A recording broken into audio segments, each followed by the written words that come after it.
Welcome to College Smart Radio, helping you bring into focus the true cost of college and how to tackle the runaway cost of financing a college education. College Smart Radio is hosted by Beatrice Schultz, a certified financial planner and founder of Westface College Planning. Now, here's your host for College Smart Radio, Beatrice Schultz. Welcome to College Smart Radio. A career in visual arts or performing arts can be a great fit and even a dream career for many students. Some parents are concerned that if their student does not pursue a traditional or, practical degree like engineering, their career opportunities may be limited. The reality is that the vast majority of arts graduates are gainfully employed, have pieced together very satisfying careers, and most say they would go to art school again if given a choice. On today's show, we'll be discussing college choices for creative kids. Hi, I'm Beatrice Schultz. Welcome to our weekly show, College Smart Radio, where we help you tackle the runaway costs of a college education. Our show is all about bringing up-to-date and practical advice to parents who are dealing with the cost of a college education for their kids. With some private schools costing well over $60,000 a year, a UC costing $35,000, and a California State University running $25,000, parents need more help than ever. We bring you that help by sharing ways to pay less, tapping into financial aid, and prioritizing your source of funds to make sure you get through the most expensive years of your life. Based on my own education and experience, I share my insights with you week in and week out. I hold a Bachelor of Science degree in Chemical Engineering and a Master's degree in International Business. I am a certified financial planner and the owner of the San Carlos-based college planning business, Westface College Planning. I host workshops and webinars on college planning and consult with parents on a daily basis. In addition to my insights, I bring in experts in many areas of the college process. From counselors, financial aid professionals, financial aid officers, student coaches, parents, and even students, you'll learn firsthand the ins and outs of how to pay for college and survive financially. In addition to our show, you can find lots of powerful information on our website, collegesmartradio.com.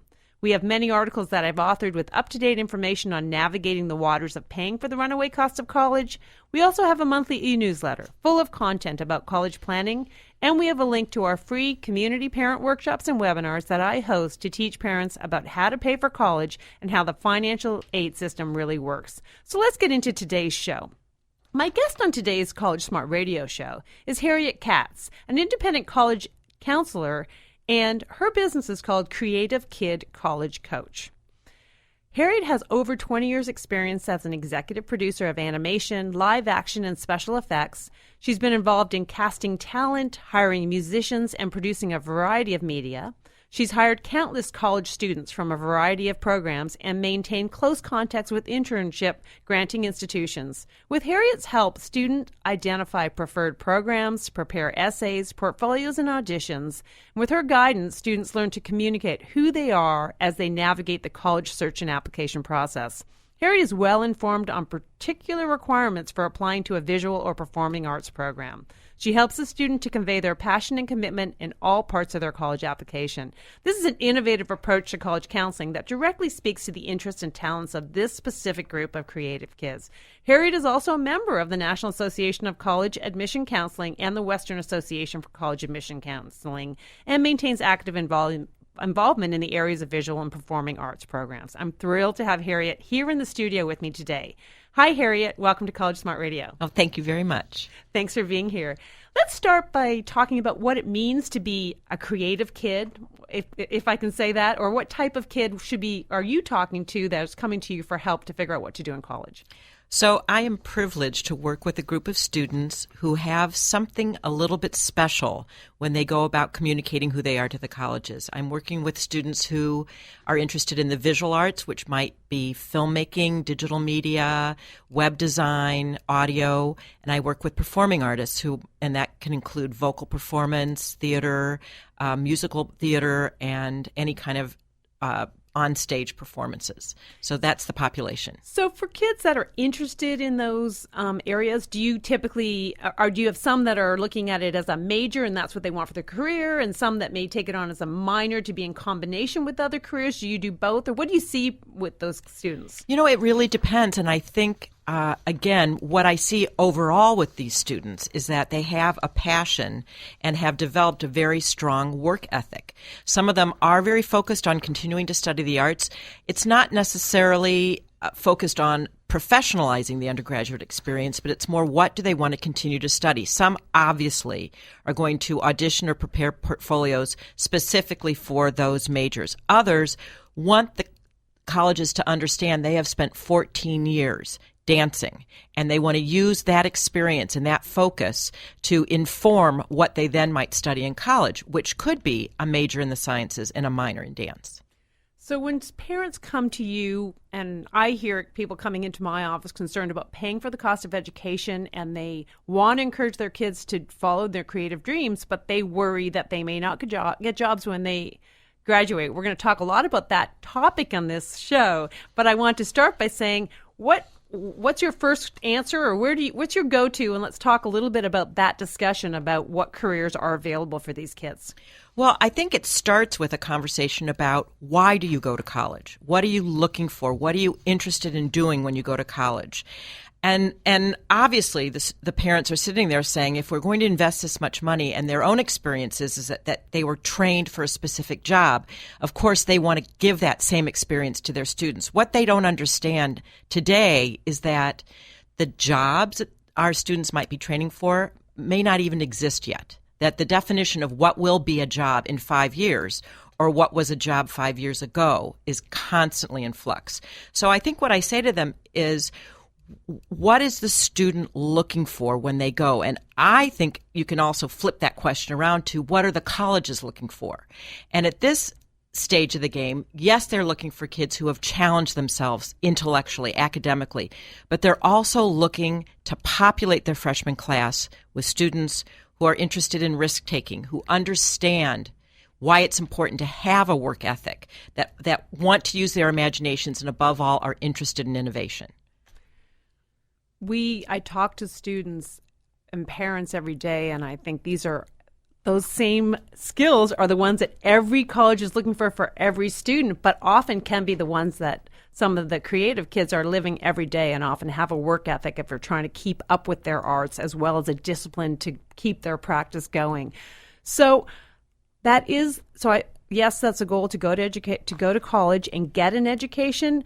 Let's talk about how much of your program or guidance for these kids is thinking about getting the skills, or how to make sure they get the careers coming out. And we'll talk a little bit about even data that's available on this. So it's very interesting. If I ask a student, why do you want to go to a particular school? And if the answer is because it's in Manhattan, I immediately say, that's a valid reason, but it's also the reason that 10,000 other students are going to give.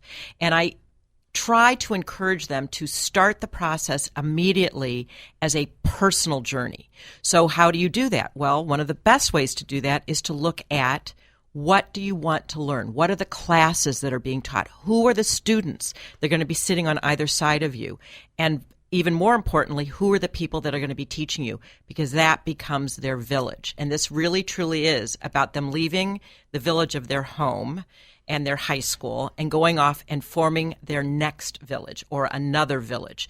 And so when I tell students to do that, I'm really encouraging them to look at student work, to look at the work of the faculty themselves. Most of them will have their own websites, will have work that they've done, published, or performed, and to look for connections, with that particular professor or with the courses that are offered. So I'm a data person, and one of the things that we talked about was some data, or the link to research data for art students. You talked about this SNAP. Let's talk a little bit about this SNAP, project, which is right. The Strategic National Arts Alumni Project. Had to do with, well, you tell me, what exactly was it about, and what were the results that came out of it? So this is an effort that's been led by research groups at Vanderbilt University and Indiana University in Bloomington, Indiana. And they surveyed over 13,000 graduates from 154 U.S. public and private college arts programs, conservatories, and high schools. And the questions that they were asking had to do with access to jobs, job satisfaction with their professions, and more importantly, are they able to support themselves doing something they love? And the results are inspiring. And I would encourage everyone to go to their website, the SNAP study, and look at the data visualization, the charts that can show where are students with degrees in the arts working. And not all of the jobs are in the arts. You might be surprised to find out who are hiring kids that come out of school with these abilities.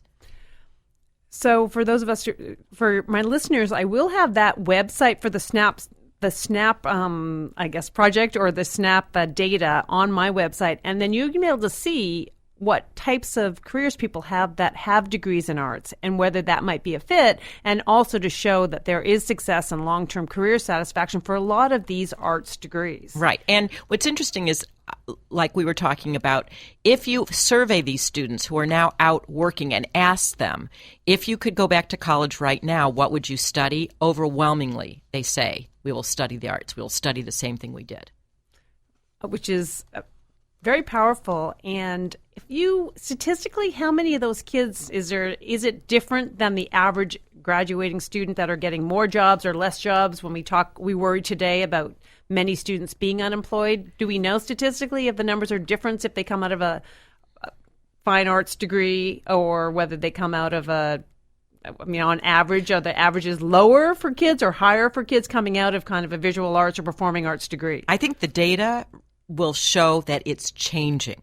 And what's changing is that a greater number of people are being employed, again, as I said earlier, in jobs that we don't even know that need to be done right now. That there is this exponential job growth in areas. And one example that we were talking about is there is someone who works for the president of our country, and her job is Director of Online Engagement, and she works in the Office of Digital Strategy. Now, I doubt very seriously when she was an undergraduate in college that she said, I'm going to grow up to be the Director of Online Engagement. That is a great example of what we don't know today, where our education is going to take us to. Exactly. Hey, let's take a quick break now. You're with us on College Smart Radio, where my guest today is Harriet Katz, the Creative Kid College Coach. We all know that college is expensive and will most likely be some of the most costly years for a family, and understanding the cost of college, how to reduce expenses, and navigate the whole system is a smart thing to know. And to help parents be on this radio show, I do host free community workshops and webinars several times a month that explain the cost of various colleges, how the college system works, and things to consider to prepare yourself for this tremendous expense. We'll be right back with Harriet Katz on College Smart Radio. For more information on today's topic, visit collegesmartradio.com or call area code 650-587-1559. College Smart Radio continues in moments on AM 1220 KDOW.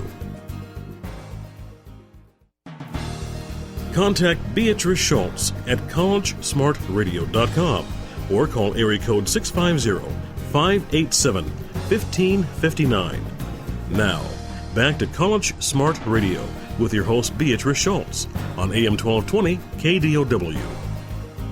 Welcome back to College Smart Radio, where we help you tackle the runaway costs of college. I'm Beatrice Schultz. I'm talking with Harriet Katz, a college counselor who's a coach for creative kids. Harriet, during the break, we were talking a little bit about your website. Can you share a little bit about what the resources are that are available on the website for any of our listeners?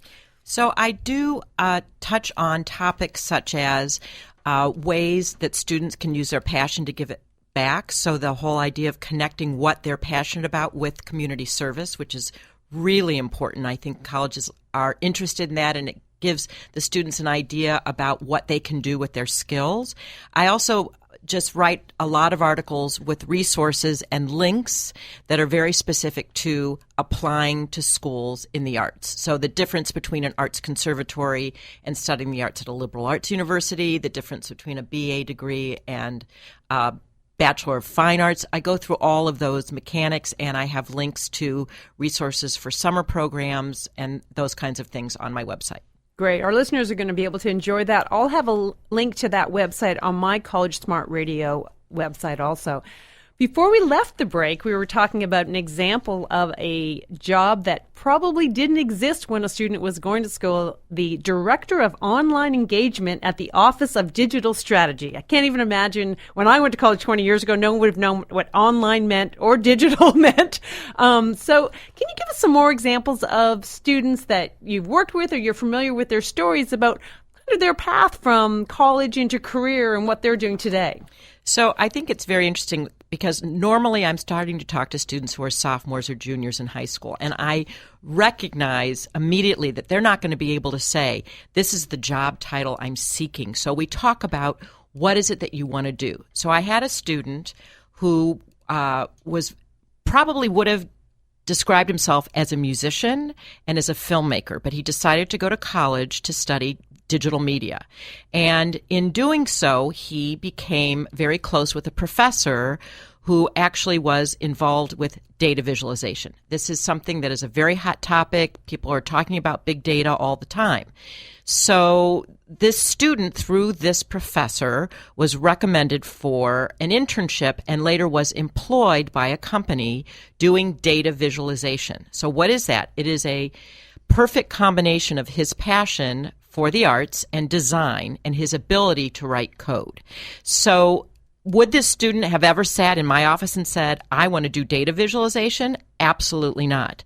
The fact that he went and studied digital media and became acquainted with a professor who recognized in him the interest and ability in writing code, that brought that opportunity to him. I had another student who was studying theater and in fact was very interested in performance. And as a graduate, not only is she doing performance, she also has a very successful business where she trains salespeople for how to give presentations and how to talk to groups of people. She also helps prepare people for interviews and how to come across with, their authentic message. So she's using her theater training to help people use those skills in the business world.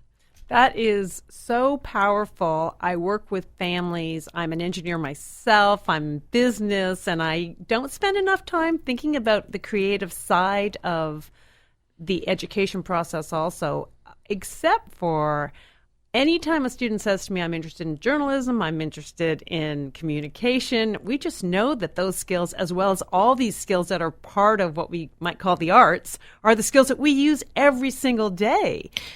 And now we've gotten to a point where the coding is definitely good for a technical part of the skill, but we also need to know how to communicate that and to be able to share the information in a very visual ways now to our client base. I mean, kids today and even adults today now, they're expecting to see a video or to see some images of what they want to see. It's become the world.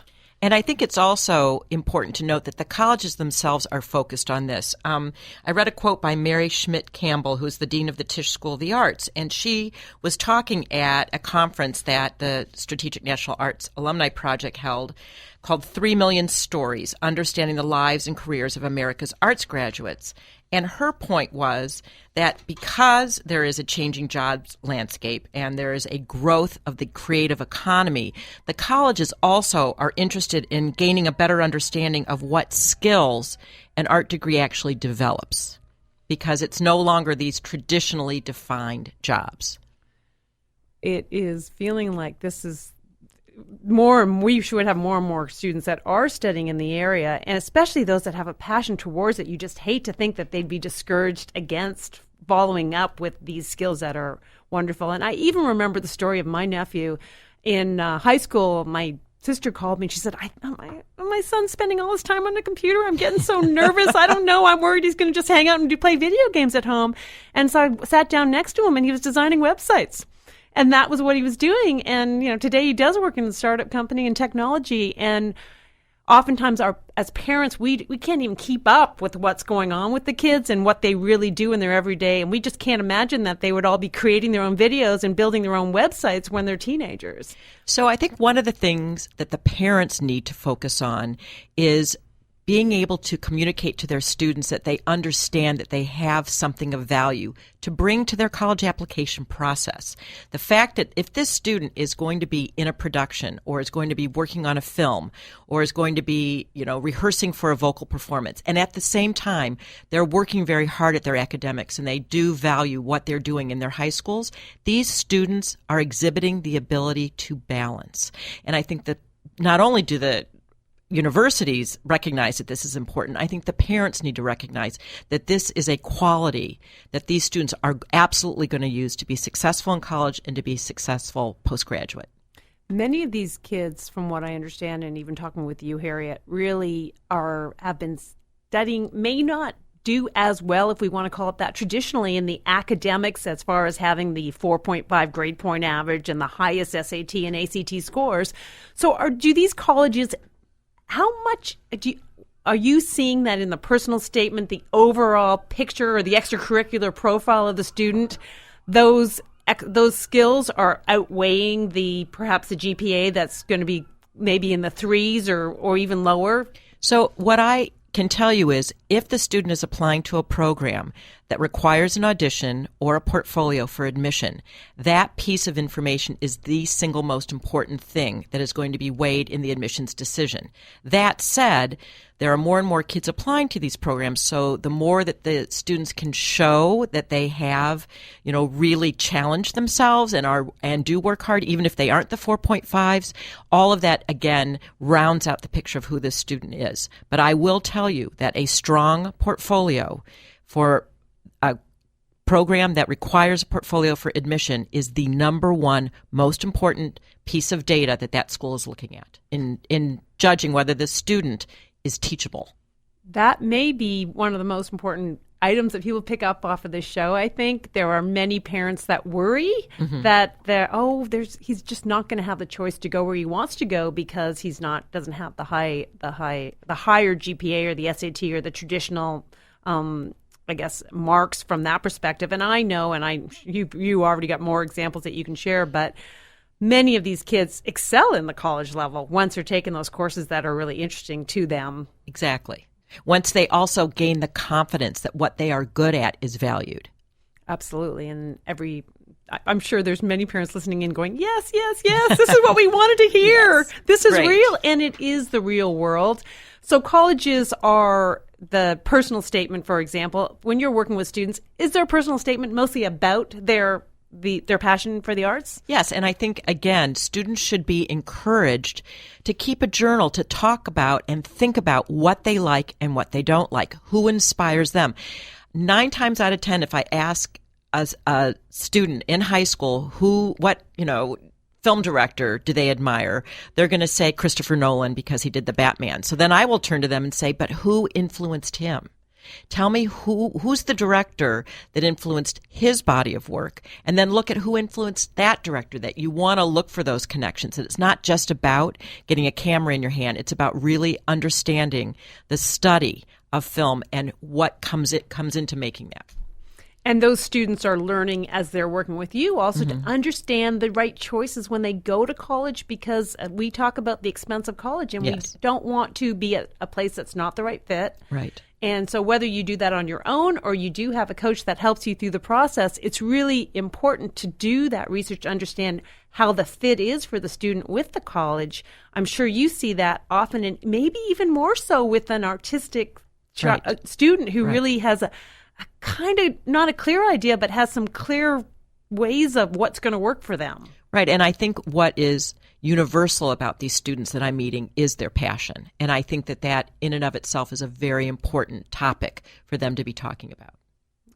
Do you have any other examples you want to share with us? So examples of a student perhaps, or an example of a career, maybe real quick. We've only got about 30 seconds and then I'm going to exit out. But I just thought if you had... Well, one of my examples is that I know from friends in the profession that it's very difficult to fill all the jobs for people who can do design for the web. The idea that people who can communicate visually are going to be able to solve problems more globally. And I think that the more people understand that there are so many job opportunities out there, that that they're going to be encouraging their students to pursue them. And one last story is I was at the University of Oregon, and I was sitting in on a panel in their cinema studies department, and the production crew from the sketch comedy show Portlandia was there, and they were talking about how did I become a director or an assistant director or a production assistant, and they were describing, what it was like to shoot on location in Portland, and it was a fabulous panel giving the students a real inkling of what it's like in the real world. But at the very end, one of the assistant directors said, I know you're not going to expect me to say this to you, the students in film, but if you have an interest or an ability to learn how to write code, you should. It will help you. Oh, Harriet, thank you so much for joining us on College Smart Radio. My pleasure. A link to Harriet's Creative Kid College Coach website with valuable information and interesting articles is available on our website, collegesmartradio.com. Well, that wraps up another weekly show of College Smart Radio. We hope you picked up some new information today that helps you figure out ways to manage the runaway costs of college. You can hear us each week here on 1220 AM KDOW, Saturdays at 3 p.m. We promise to bring you up-to-date information from the front lines of helping parents deal with the most expensive years of their lives. This is Beatrice Schultz. Thanks for tuning in to College Smart Radio. We look forward to sharing more helpful information with you next week. You've been listening to College Smart Radio with certified financial planner Beatrice Schultz. If you have questions on today's topic, log on to collegesmartradio.com or call area code 650-587-1559. That's 650-587-1559. Join us next week at this time for another edition of College Smart Radio on AM 1220 KDOW.